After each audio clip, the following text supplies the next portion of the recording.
Hello and welcome to Scott Bryant on YouTube or Check Personal Trainer on Instagram. And this video is all about how to grow a new body in 2025. And if this is something that you really want to do, that you've got a burning passion to do, I've got some top tips that you need to try out in which to get your body to change. The first thing is you've got to think, how many days are you willing to commit? If you're willing to commit 1 day a week, your progress will be very slow. If you're willing to commit 2 to 4 times a week, your progress will be much faster. I have found clinically with clients, if I see them twice a week and they do twice a week on their own, the success rate is quadrupled. It's so high, it's unbelievable. But if I'm seeing them twice a week and that's all they're doing twice a week with me, the progression is very slow. Does that make sense? Remember, the body likes movement. The body likes you to push it. So with program design, this is the second element that is really important. I believe that you're only as successful in the gym or getting your body to change and grow by your program design. And I've written hundreds of programs for clients around the world. And what I found is that I can write the best program in the world, but if the client don't stick to it, they won't progress and improve. And this is why lots of clients come to see me, because when they're seeing me, they have to do it properly. Otherwise they get fired.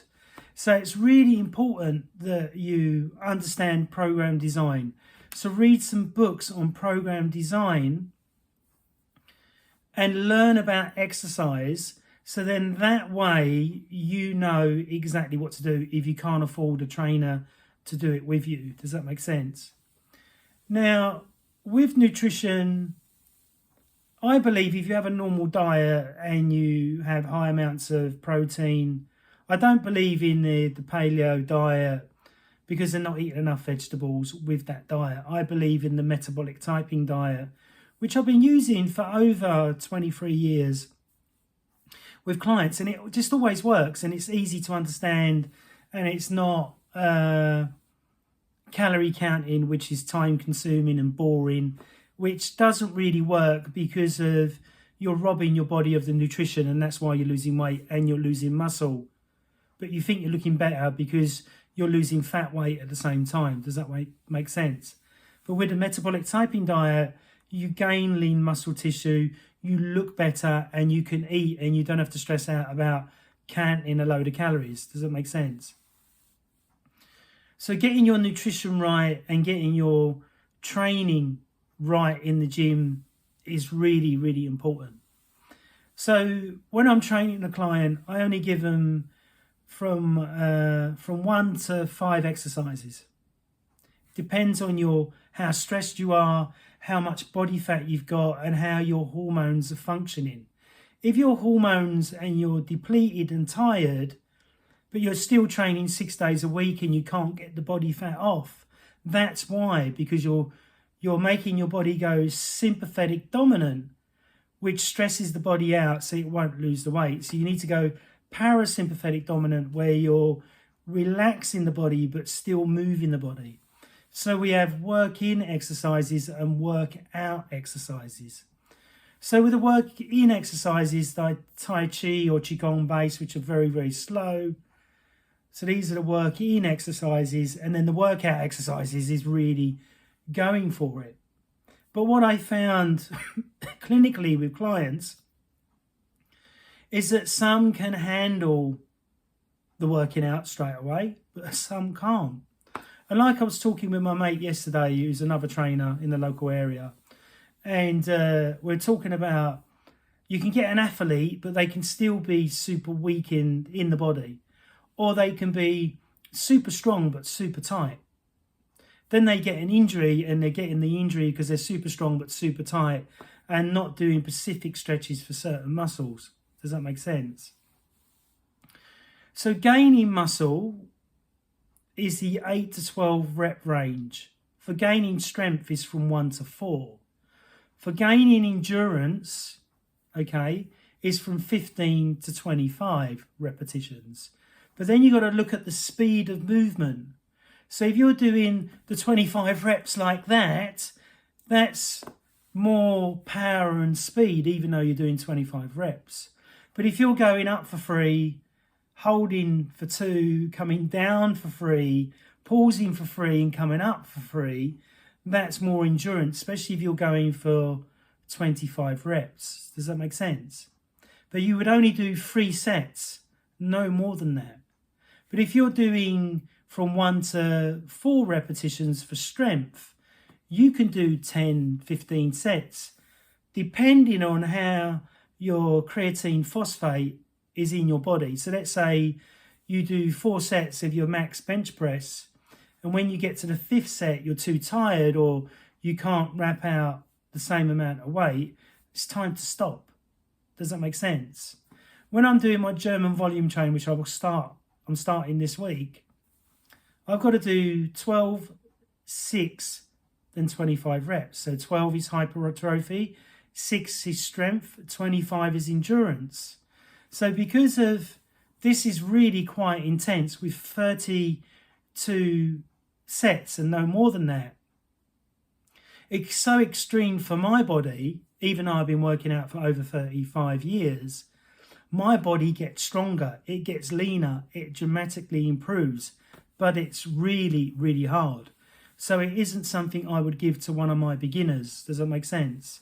So I would say, if you want to get bigger for this year, if you're a man or a young man, I would say supplement with BCAAs, supplement with fish oils, supplement with creatine, supplement with Shilajit, and then things, as well as your hard training, will get your body to change. But don't be in the gym 6 days a week because you'll overtrain. And remember, it's a juggling act that you've got to play with the body. One, you've got to trick it into changing and improving, and that's why you need a new program every 4, 6 or 12 weeks. If you keep doing the same program, you'll keep getting the results, which will be 0. And this is the same with your diet. If you don't rotate your diet, then this will cause toxins and fungus and parasites inside the body, and your body will become more and more healthy over time. You see these idiots, getting the powder, a protein powder or creatine and just putting it straight in without any water. This is completely idiotic. So all the water in your system will come out of your muscle, go into that product and try and break it down for your body to utilize it. But then you'll find that you'll be doing rabbit poos in the toilet, and you'll be going, why am I doing rabbit poos? Why am I getting clogged up in my bowel? Because you're putting this dried material in. So don't do any of that nonsense, because I see a lot of people do really crazy videos on Instagram and YouTube just to get clicks, but it makes them look unprofessional and idiotic in my view. Does that make sense? So get your supplements in. Try not to do more than 5 exercises in your exercise workout program. And try and make sure that you rest and you listen to your body. So if you're really sore after your workout on the Monday, don't train until the Wednesday, unless you're training a different body part. Now, I don't believe in just doing chest day or just doing leg day. That's completely idiotic. The reason being the bodybuilders do that because they're on lots of drugs, so they can overtrain. Like Arnold said in one video, he said he trained for 5 hours a day. Now he said in another video he trains for 2 hours a day. Now, for me, if I train for 2 hours, by the time I get to the end of the hour, I'm absolutely toast. So I would never do that, especially at my age of 53 now. So it's really important for you to document what you're doing, write it down. Make sure you listen to good people, not these idiots that are taking drugs just to look good in the moment. Then when they get sick and they lose all that muscle, and they're really depressed because they can't train anymore because they've damaged their system so much. Don't be one of them. Does that make sense? So with my over 35 years of working out, when I very first started, I had no knowledge. It wasn't until I reached 25 that I started to read more and more stuff. And it wasn't until I reached 30 that I was really reading and really learning and studying with the Czech Institute and become a master Czech practitioner in London. That took 6 years of reading and studying. And there's over 1,000 books behind me and more books in front of me that I've had to read and get into my head in which to help my clients. So if you're looking for body transformation in 2025 and you're just a bit lost and you don't know what to do, comment down below and I'll answer your questions and give you a heads up of what you need to do in which to get gargantuan 18-inch arms. Thanks very much. Please subscribe, please share, please like. Bye.